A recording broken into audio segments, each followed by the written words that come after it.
कैसे हैं आप सभी लोग। आप सभी का स्वागत है अपने YouTube channel learn with focus पर। हम लोग क्लास 10 की मैथ पढ़ रहे थे, जिसमें हमारी प्रश्नावली एक्सरसाइज 6.5 चल रही थी। अब हम लोग उसमें जो है कौन सा प्रश्न करना चालू करेंगे, छठा प्रश्न। 5 प्रश्न पिछले करा दिए गए, अब हम लोग छठे प्रश्न की ओर बढ़ना चालू करेंगे। तो छठा प्रश्न देखते हैं कि हमारा क्या है कि एक समबाहु त्रिभुज ABC की भुजा 2a है, उसके प्रत्येक शीर्ष लंब की लंबाई ज्ञात करना है। आपको पता समबाहु त्रिभुज क्या होता है, इक्विलैटरल ट्रायंगल जिसे कहते हैं। समबाहु त्रिभुज जिसकी सारी भुजाएं कैसी हों, समान हो, वो कैसा होता है, समबाहु त्रिभुज होता है। और कह रहा है कि एक समबाहु त्रिभुज की भुजा क्या है, 2a, अर्थात कोई एक भी भुजा 2a है तो तीनों भुजाएं उनकी क्या होंगी, 2a 2a और 2a होगा। और सबको पता है कि अगर कोई भी समबाहु त्रिभुज है तो उनके प्रत्येक कोण बराबर होंगे और कितने का होता है, 60 अंश का होता है। फिर कह रहा है कि एक समबाहु त्रिभुज की कोई एक भुजा अगर 2a है तो उनकी तीनों भुजाएं कितनी हो जाएंगी, 2a हो जाएगी। अब कह रहा है कि इस भुजा से कह रहा है उसके प्रत्येक शीर्ष लंब की लंबाई, क्योंकि अगर शीर्ष लंब की लंबाई कहा जाए तो शीर्ष लंब क्या होता है आपको ये पता ही है, क्लास 9 में आप पढ़ चुके हैं। शीर्ष लंब क्या होता है कि किसी भी त्रिभुज की प्रत्येक शीर्ष से उसके सम्मुख भुजा पर डाला गया लंब उसका शीर्ष लंब कहलाता है। तो यहाँ पे हम ए के शीर्ष से अगर इस भुजा सम्मुख भुजा BC पे लंब डालेंगे तो उसका शीर्ष लंब कहलाएगा। क्योंकि समबाहु त्रिभुज है, समबाहु त्रिभुज का शीर्ष लंब उसको 2 बराबर भागों में बांटता है।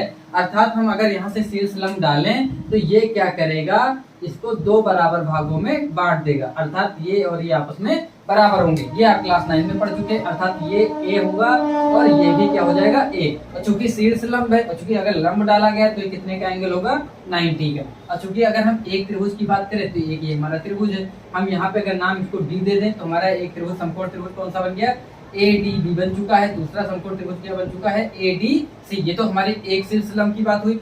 और इस प्रकार हम तीनों शीर्ष लंब निकाल सकते थे।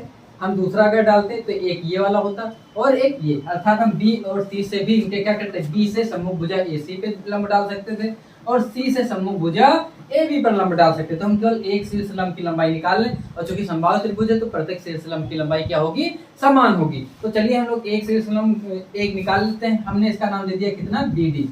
अब चूंकि हमको ये पता है 2a हो गया, ये पता है BD कितना हो गया, a हो गया, ये AD निकालना है। पाइथागोरस प्रमेय डायरेक्ट निकाल लेंगे, बाकी जो दिया गया है आप आराम से लिखते रहिएगा।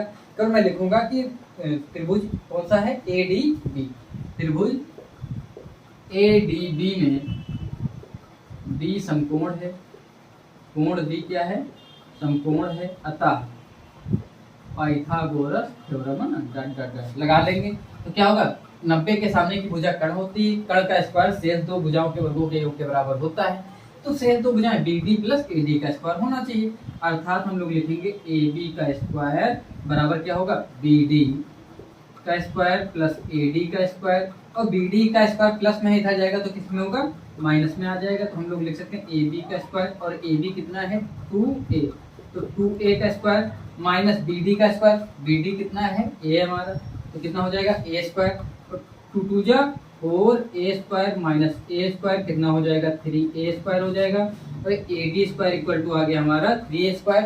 AD निकालेंगे तो दूसरी तरफ रूट चला जाएगा तो अंडर रूट कितना आ जाएगा, 3a स्क्वायर। a स्क्वायर से बाहर कितना आएगा, a आएगा। तो हम लोग लिख सकते हैं a√3। अर्थात एक शीर्ष लंब की लंबाई कितनी आ गई, a√3 आ गई। हम इससे अगर अगली वाले पे भी डालेंगे तो इसकी भी लंबाई कितनी आएगी, a√3 आएगी, क्योंकि ये a√3 आई है।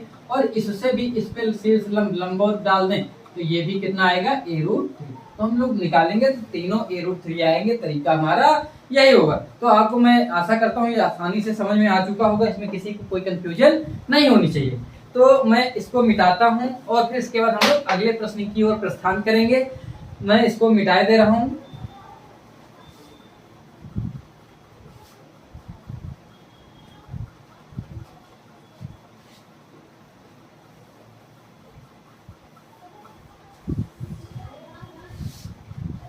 चलिए अगला प्रश्न देखते हैं। अगला प्रश्न लिखा हुआ है कि एक जो है, सिद्ध कीजिए कि समचतुर्भुज की भुजाओं के वर्गों का योग उसके विकर्णों के वर्गों के योग के बराबर होता है। कह रहा सिद्ध कीजिए एक समचतुर्भुज की भुजाओं के वर्गों का योग उसके विकर्णों के योग के बराबर होता है। देखिए समचतुर्भुज आप क्लास 9 में पढ़ चुके हैं। समचतुर्भुज क्या होता है, जिनकी जो है प्रत्येक भुजाएं समान हो और समचतुर्भुज के प्रत्येक विकर्ण एक परस्पर एक दूसरे के लंबवत होते हैं। क्लास 9 में आप पढ़े हैं। तो समचतुर्भुज याद रखना, समचतुर्भुज क्या होता है, समचतुर्भुज क्या होगा, जिसकी प्रत्येक भुजाएं समान होंगी। और समचतुर्भुज की खासियत ये होती है कि इसके विकर्ण परस्पर लंबवत होते हैं। इसके विकर्ण परस्पर क्या होते हैं, लंबवत होते हैं। अर्थात मैं इसके दो विकर्ण बना लूं, विकर्ण क्या मैंने बनाया, मैं एक नाम दे दूं, ये ए बी सी डी हो गया। मैं इसके दो विकर्ण, एक विकर्ण मैंने बी डी बनाया और दूसरा विकर्ण मैं बना रहा हूं ए डी। मान लिए ओ पे अगर मिलते हैं तो इसका कहने का मतलब ये सब आपस में 90 होंगे। क्या होंगे, 90, अर्थात समचतुर्भुज के विकर्ण परस्पर लंबवत होते हैं। ये आपको याद होना चाहिए। तो ठीक है, ये ओ पे मिलता है, तो अगर हम ऐसे देखें तो एक ये त्रिभुज समकोण, ये भी समकोण त्रिभुज, ये भी समकोण त्रिभुज, ये भी समकोण त्रिभुज। क्यों, क्योंकि समकोण त्रिभुज में क्या होता है कि कोई भी एक कोण समकोण हो तो समकोण त्रिभुज कहलाता है। समकोण मतलब कोई भी एक कोण अगर 90 अंश का है तो समकोण त्रिभुज होता ही है। तो हम अगर बात करें त्रिभुज ए ओ डी, और अच्छा पहले हम लिख लें, क्योंकि इसमें मैं लिख देता हूं कि क्या क्या सिद्ध करना है।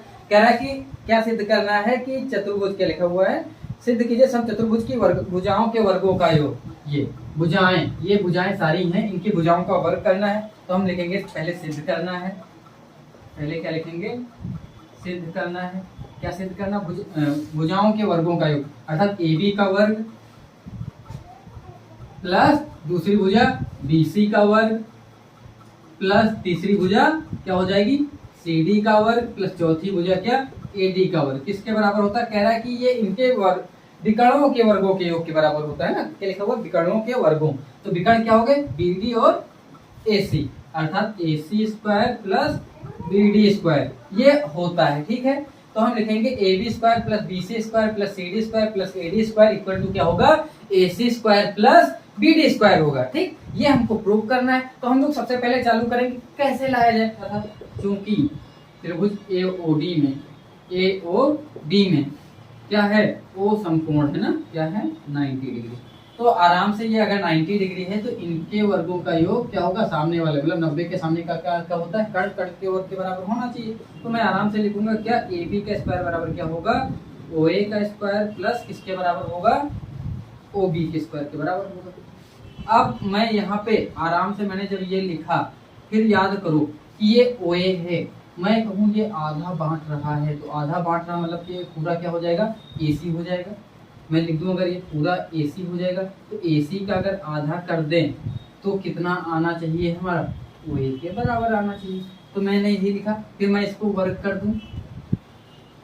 जब मैं वर्ग करूंगा तो ये कितना हो जाएगा, 1/4 ए सी स्क्वायर हो जाएगा, और ये कितना हो जाएगा, ओ ए स्क्वायर हो जाएगा। अर्थात ओ ए स्क्वायर की हम क्या लिख सकते हैं, 1/4 ओ ए स्क्वायर। क्या लिख सकते हैं, 1/4 ओ ए स्क्वायर। फिर ओ बी की जगह क्या लिख सकते हैं, ओ बी की जगह हम क्या लिखेंगे, 1/4 ये पूरा क्या है हमारा, इधर वाली बी डी है, तो हम लिख सकते थे 1/4 बी डी का स्क्वायर। ठीक, इस प्रकार मैं आराम से कर सकता था। और फिर मैंने यहाँ पे क्या लिखा, ए बी का स्क्वायर।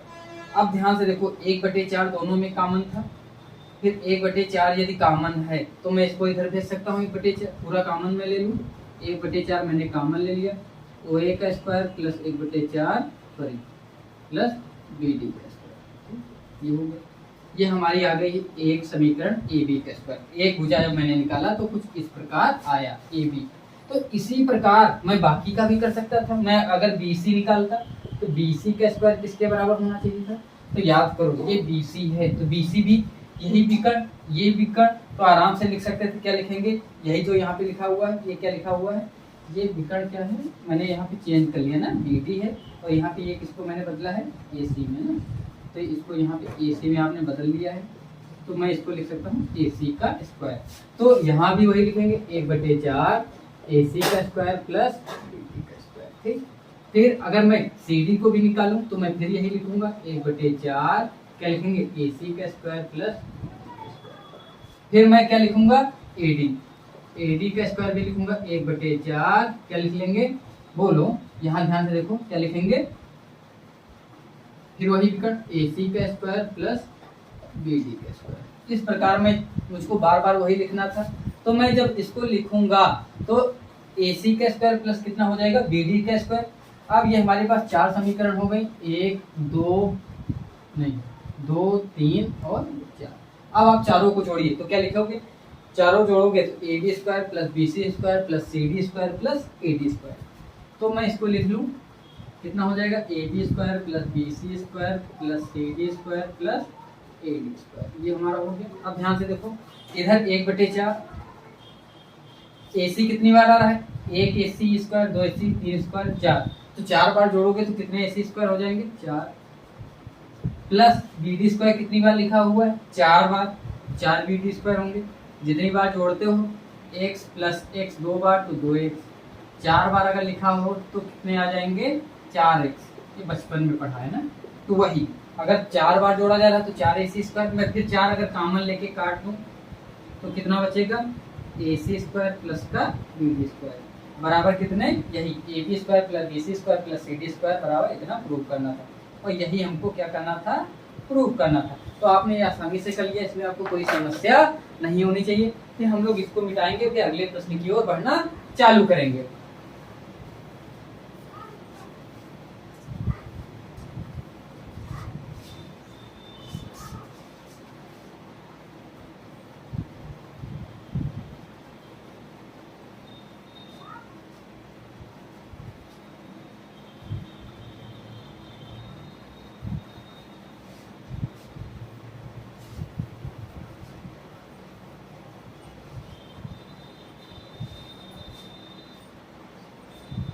फिर देखिए अगला प्रश्न आपका दिया हुआ गया है कि आकृति 6.54 में त्रिभुज एबीसी के अभ्यंतर में स्थित कोई बिंदु O है तथा OD perpendicular BC, OE perpendicular AC, OF perpendicular AB। तो दर्शाइए कि पहला प्रश्न आपका है, मैं दो हैं, मैं एक बताऊंगा, दूसरा आपको स्वयं करना है।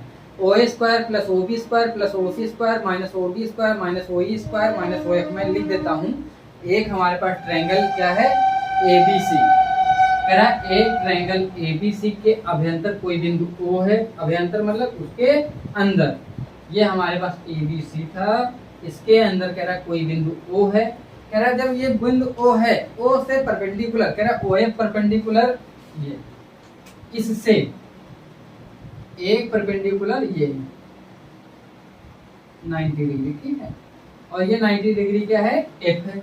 फिर कह रहा इसी से परपेंडिकुलर दूसरा क्या है, ये B है, ये भी 90, ठीक। फिर कह रहा एक परपेंडिकुलर क्या है ये, ठीक है, इसका नाम क्या है E। तो हम कह सकते हैं कि OE perpendicular AC, OD perpendicular BC और OF परपेंडिकुलर AB। ये प्रश्न में दिया गया है, तो आराम से आप लिखना चाहो तो लिख सकते हो। दिया है, क्या दिया गया है, दिया क्या है कि O कोई अभ्यंतर एक बिंदु है, लिख सकते थे OF परपेंडिकुलर AB। फिर दूसरा क्या है OD परपेंडिकुलर मतलब लंबवत है इसके BC के, और तीसरा हम लोग देखेंगे OE परपेंडिकुलर क्या है AC है। तो मैंने तीनों कर लिए। फिर कह रहा है कि ये सब है, लेकिन सिद्ध क्या करना है, सिद्ध करना है कि सिद्ध करेंगे आप लोग, जो सिद्ध करना मैं उसके लिखे दे रहा हूँ। सिद्ध करना है OA square plus OB square plus OC square, OA square plus OB square plus OC square. फिर घटाना क्या है माइनस OD स्क्वायर ये ना, माइनस OF स्क्वायर माइनस सबसे पहले OE, ये OE स्क्वायर सबसे पहले प्लस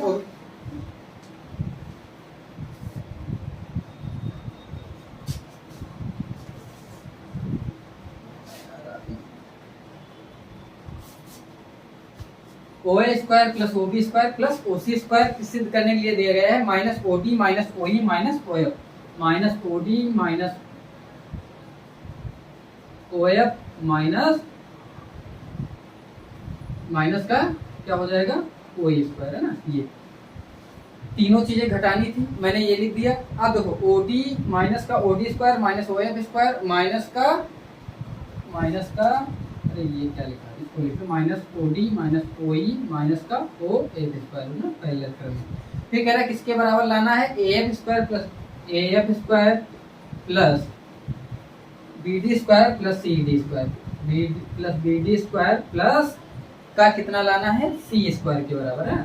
ये आपको प्रूव करना है, ये प्रूव करना है। मुझे पहले लिख देना चाहिए, आपका समय थोड़ा सा वेस्ट हुआ है, ऐसे कोई दिक्कत नहीं, ये हमको करना है। तो मैं इसमें देखना चालू करता हूँ कि O A square plus O B plus O C, लेकिन भाई कैसे लाना चालू करें। तो मुझको एक तरीका ये नजर आता है कि मैं अगर इनको मिला दूं ऐसे, मैं इसको जेड से मिला देता हूँ। ये देखिएगा एक ट्रायंगल बना। ये मैं क्यों ला रहा हूँ, क्योंकि मुझको यहाँ पे ओ ए नजर आ रहा है।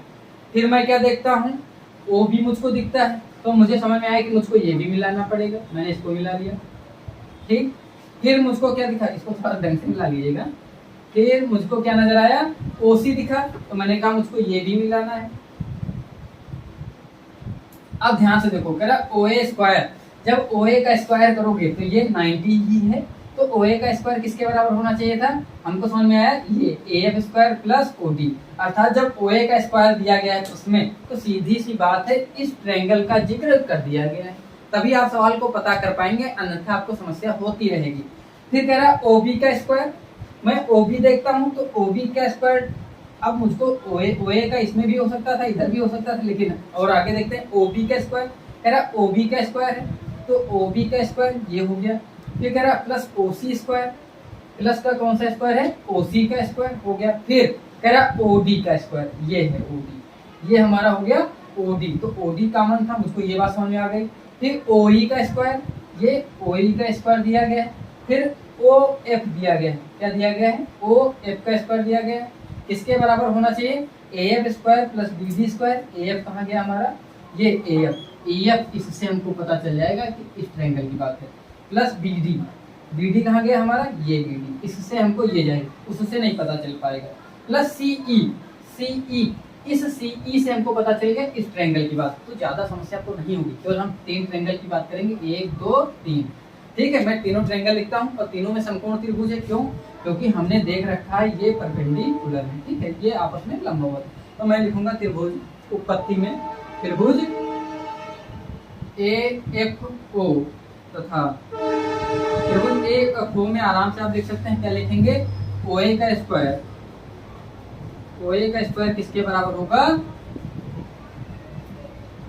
एफ ए का स्क्वायर प्लस एफ ए, इसको मैं लिख लूं ए एफ का स्क्वायर, ए एफ का स्क्वायर प्लस ओ एफ का स्क्वायर, समीकरण 1 हो जाएगा हमारा। फिर इसके बाद दूसरा देखेंगे त्रिभुज क्या है, ये ओ बी का स्क्वायर, दूसरे त्रिभुज में दूसरे त्रिभुज की बात कर लूं, इस वाले त्रिभुज की बात कर लूं, त्रिभुज हमारा क्या हो जाएगा, ओ डी बी, त्रिभुज ओ डी बी में मैं इस त्रिभुज की अगर बात करूं तो इसमें भी मैं लिख सकता था ओ बी का स्क्वायर, ओ बी का स्क्वायर किसके बराबर होना चाहिए, ओ डी का स्क्वायर प्लस ओ बी का स्क्वायर, समीकरण 2 हो गया हमारा। फिर समीकरण तीसरा मैं इस पे देखूंगा, इस त्रिभुज की, मैं इस त्रिभुज को लिखूं, क्या लिख लूं, इसको मैं लिख लेता हूं त्रिभुज सी ई ओ, त्रिभुज ओ सी ई, त्रिभुज ओ ई सी। इसमें देखें ये हमारा क्या है, ओ सी का स्क्वायर,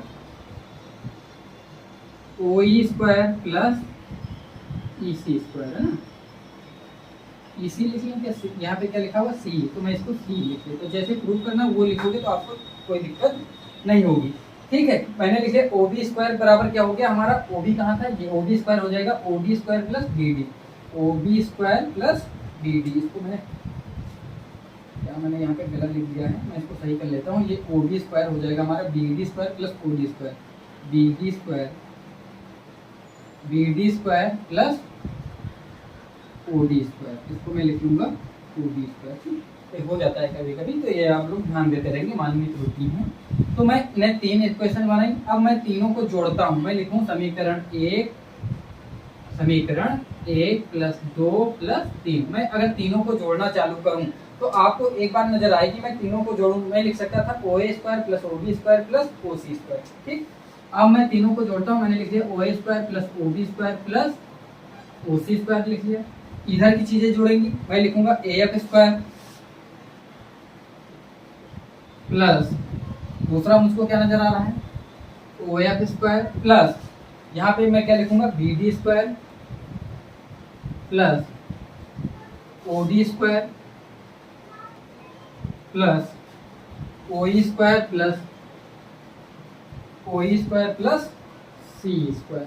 अब हमको जैसे प्रूव करना है मैं वैसे मेंटेन कर सकता था। मैंने देखा OA से यहाँ पे क्या घट रहा था, OA स्क्वायर यहाँ पे इधर लाया गया है OD यहाँ से, तो मैं इधर से OD लाऊंगा तो घटेगा, सीधी सी बात। तो मैं लिख सकता हूँ OA square plus OB square plus OC square. वहाँ से मैंने OD को लाया, फिर मैंने यहाँ से OE को लाया, फिर मैं यहाँ से तीसरी चीज को ला सकता हूँ OF का, है ना। मैं क्या ला सकता था अगला, OF का स्क्वायर।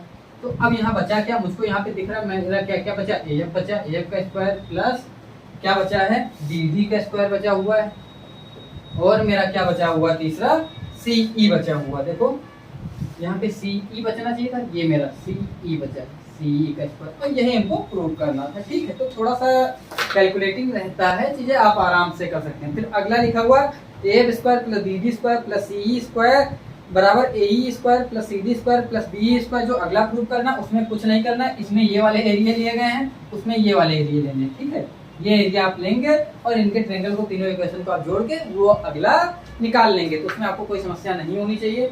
तो मैं इसको मिटाता हूँ, फिर हम लोग अगले प्रश्न की ओर बढ़ेंगे। ठीक है, अब अगला देखिए, अगला लिखा हुआ है कि 10 मीटर लंबी एक सीढ़ी एक दीवार पर टिकाने पर भूमि से 8 मीटर की ऊंचाई पर स्थित एक खिड़की तक पहुंचती है। दीवार के आधार से सीढ़ी के निचले सिरे तक की दूरी निकालनी है।